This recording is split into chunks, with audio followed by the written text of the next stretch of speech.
Ce que je dis aujourd'hui, c'est une opportunité pour les entreprises. Donc ça va leur permettre de mettre à plat les données qu'elles gèrent, notamment les données personnelles, les traitements qu'elles gèrent et de faire le ménage au sein de leur système d'information. Donc que fait-on après? Justement, montrer qu'on est en conformité avec ce règlement, c'est montrer qu'on peut avoir confiance en notre entreprise, en nos traitements, donc pouvoir faire plus de choses, notamment sur tout ce qui est cyber-économie. Donc de là, je passerai aux problématiques de cybersécurité. Donc on protège les données personnelles dans le cadre de ce règlement européen, mais ce n'est pas suffisant.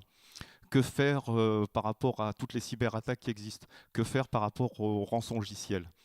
Aujourd'hui, avec Omicron, différents services de l'État qui ont mis en place, il y a de cela quelques années, un dispositif national qui permet de sensibiliser les TPE, PME. Les grosses le sont déjà par d'autres biais, notamment dans le cadre de ce que met en place l'ANSSI, qui est l'Agence nationale de la sécurité des systèmes d'information, qui elle est plus en charge des OIV. Mais ils se sont quand même rendus compte dans le cadre de leur sensibilisation que souvent les attaques passaient par des sous-traitants, donc des TPE, PME. Et ce dispositif ECLES, pour ne pas le nommer, qui a été mis en place par l'INSJ, l'Institut national des hautes études de la sécurité, de la justice et de Bercy, a permis de former des personnes du privé comme moi. Donc il y a un label franco-français qui existe pour permettre à des gens du privé de donner le même discours que font les services de l'État.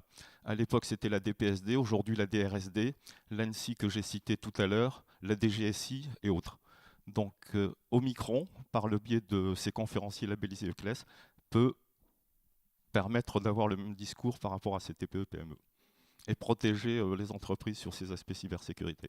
Voilà en quelques mots. Je ne sais pas si j'ai oublié quelque chose, Franz. Christian. Donc si vous avez des questions, n'hésitez pas, on est à votre disposition. Merci en tout cas.